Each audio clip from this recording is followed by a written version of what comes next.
Hello students, today we'll continue the book Indian Constitution at Work, Chapter 6, The Judiciary from your class 11th Political Science textbook. We have already studied about independence of judiciary, what is judiciary, importance of judiciary, and also about the appointment and impeachment of the judges. We have also learned who is the present judge of the Supreme Court, the Chief Justice of India.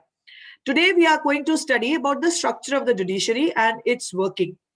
Okay, what are the most important jobs that it does when judicial activism?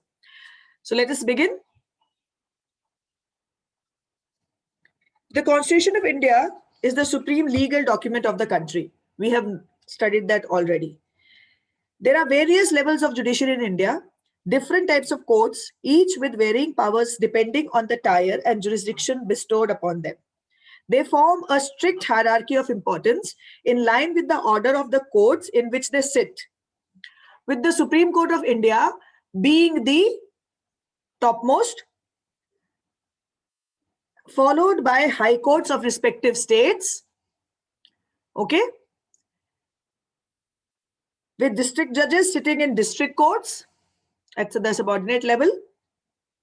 Magistrates of second class and civil judges, etc., follow at the bottom.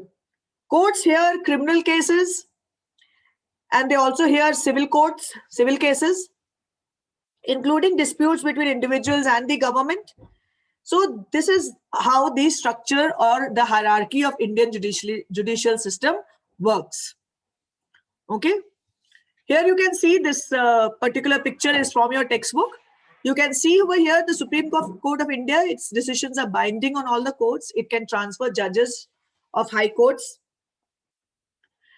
It can move cases from any court to itself, and it can transfer cases from one high court to the other. The Article 124 of the Constitution provides that there will be a Supreme Court of India consisting of a Chief Justice of India, and until Parliament by law prescribes a large number of not more than 7 other judges. Indian Parliament has increased the number of judges from time to time through various acts of the Supreme Court, from 7 to 11, 14 and 17 respectively. But the Supreme Court Act of 1985 has increased it to include 1 Chief Justice and not more than 25 judges.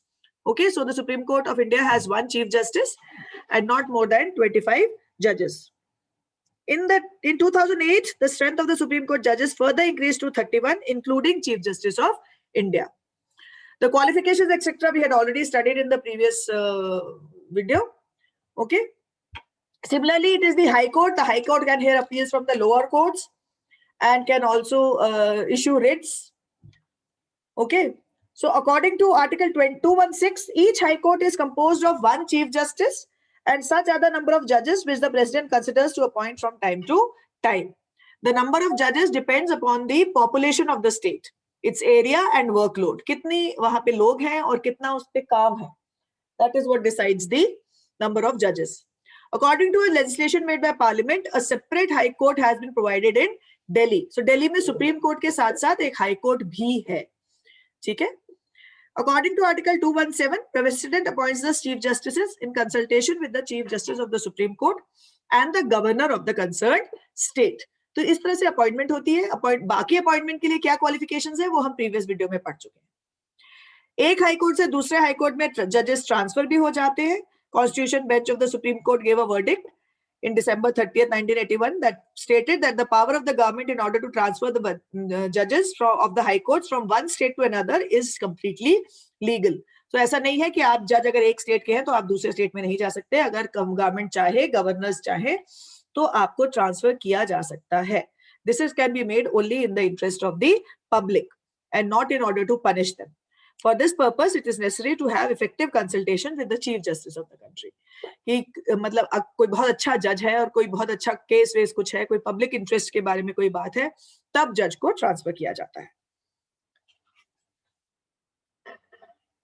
So this is about the courts. District courts deals with cases arising in the district. ये district level पे होते हैं. छोटे case courts होते हैं. जैसे कि दिल्ली में आपका पटियाला हाउस कोर्ट है या फिर आपका करकरडुमा बहुत सुनते हैं नाम. करकरडुमा कोर्ट जो है वो district courts हैं जो कि उस एरिया को ही बिलोंग करते हैं. उसके नीचे और सबऑर्डिनेट केसेस भी होते हैं जो कि सिविल एंड क्रिमिनल नेचर के केसेस भी लेते हैं. Now let us know about the jurisdiction of the Supreme Court. Okay, these are the jurisdictions of the Supreme Court, the major jurisdictions of the Supreme Court: the original, appellate, advisory, writ jurisdiction, and special powers. So original jurisdictions are those cases which come directly to the Supreme Court, and the Supreme Court only listens to them and solves them. And these could also be between the union and states and amongst the states, क्योंकि union and states के बीच में अगर कोई problem होगी तो उसको भी supreme court देखेगा, और दो स्टेट्स के बीच में अगर प्रॉब्लम होगी तो उन स्टेट्स के हाई कोर्ट नहीं देखेंगे, उनको भी सुप्रीम कोर्ट देखेगा. Appellate jurisdiction, as the name suggests, is about appeals. So those appeals which have been transferred from the lower courts in civil, criminal, and constitutional cases to the Supreme Court. Say if there is an appeal, there is a case which is there in the lower court, in the high court, or in the high court, and the public is not happy with the verdict, the person is not happy with the verdict, then he can apply to the Supreme Court to retry the case and give him a proper verdict. Finally, whatever the Supreme Court says will be final. Advisory is, as the name suggests again, advisory function, where the Supreme Court advises the president on matters of public importance and law. Then they have the writs. Even the High Court has writs. There are various writs which you had studied in the previous videos, previous chapters. And here in these writs are about habeas corpus, mandamus, prohibition, certiorari, and quo warranto to protect the fundamental rights of the individual. You can go back to the chapter on fundamental rights and see the video. There we have discussed about the writs. Okay, so these writs can also be issued by the courts to protect the rights of the individuals. Then there are some special powers which can grant special leave to an appeal from any judgment or matter passed by any court in the territory of India. So any kind of appeal is there, special appeal is there, that can be also done in the Supreme Court. Like sometimes the prisoners make an appeal, etc. So those can also be done by the heard by the Supreme Court. Next very important function of the judicial system is judicial review. What is judicial review? Judicial review is where the Supreme Court, where the courts review a situation, where the courts see whether whether the orders given by the executive are correct or not in both central and state governments. If they are found violative by the constitution, they can be declared as illegal. So there are some cases, they have been mentioned here, like the Golaknath case, the bank nationalization case. You have already studied about the Kesavanand Bharti case in the first chapter. So these cases are some cases which have been reviewed by the court to see whether they are as per the constitution or not. And if they are not as per the constitution, they are declared as unconstitutional and invalid by the judiciary. Judicial activism is a very important thing that has started in India. It can be defined as a philosophy of judicial decision making, whereby judges allow their personal views regarding a public policy instead of constitutionalism. It is gaining prominence in the present days in the form of public interest litigation. Okay.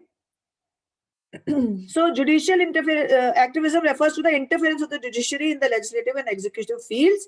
It mainly occurs due to the non-activity of other organs of the government. तो लोग जो हैं judiciary में ही case file कर देते हैं. हुआ ये था कि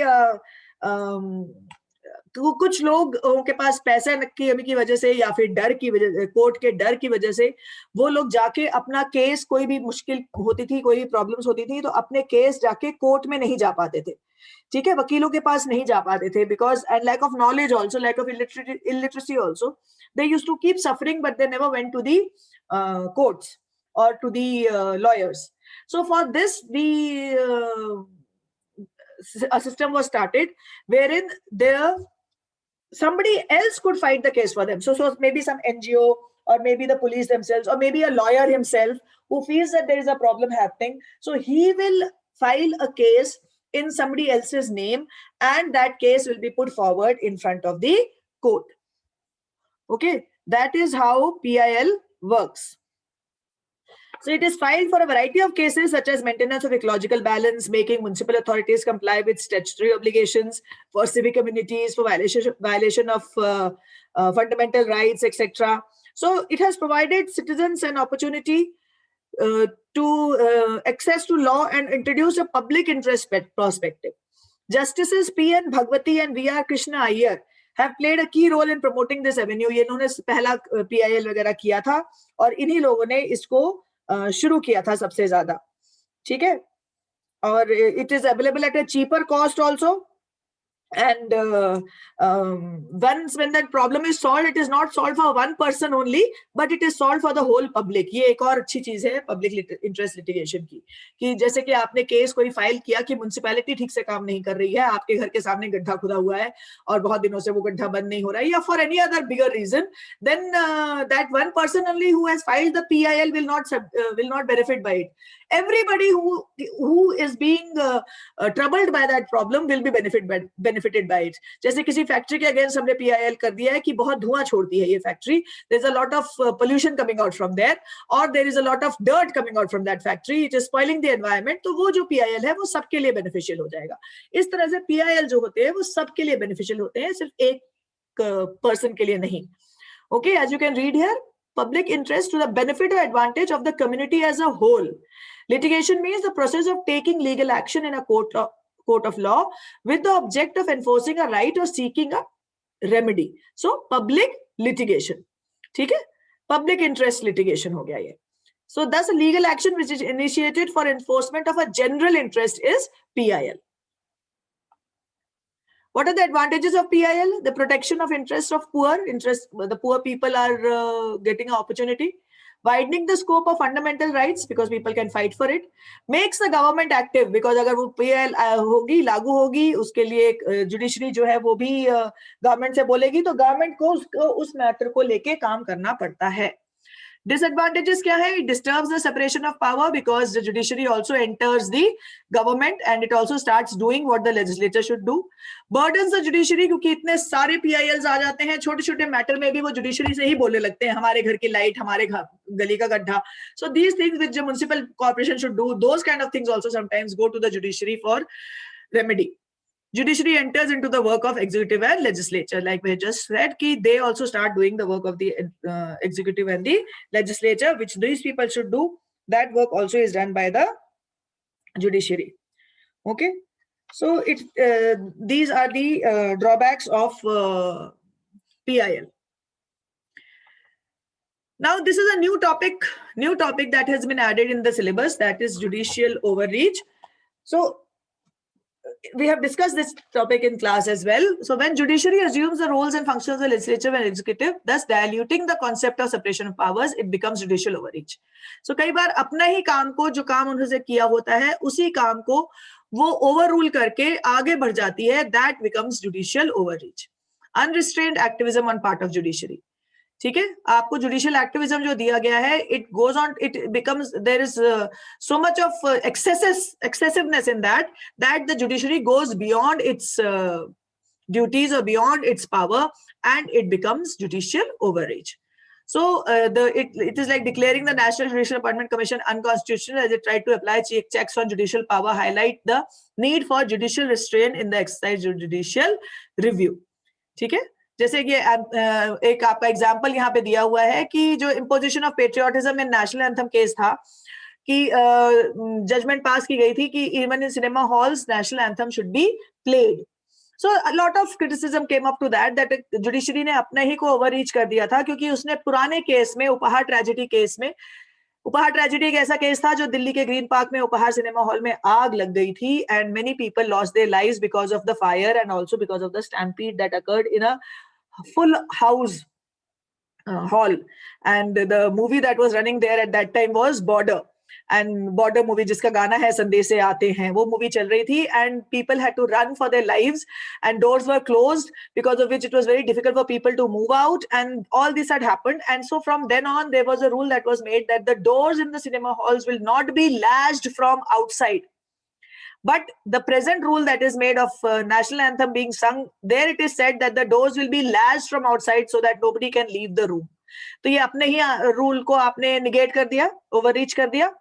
सेकंड प्रॉब्लम ये है कि आप कैसे काउंट करेंगे कि कितने लोग खड़े हुए और कितने लोगों ने नेशनल एंथम गाया. सो जो नेशनल एंथम का जो ऑनर है या रिस्पेक्ट फॉर नेशनल एंथम वाला जो रूल है, वो भी रूल इससे इम्प्लीमेंट करने से it is being countered with, because we cannot know how many people are actually singing the national anthem. So in this way, the judiciary has somewhere overreached its own decisions and tried to enter into the executive and the legislative field, and that is what is now being known as judicial overreach. So this was your chapter, Judiciary. I hope you understood. Read the chapter nicely. The new notes have been sent by CBSE, and they are there on the CBSE site. And I have also given to you in the class. So read them and understand what is judiciary, because it is an important concept of your political science subject. Have a good day.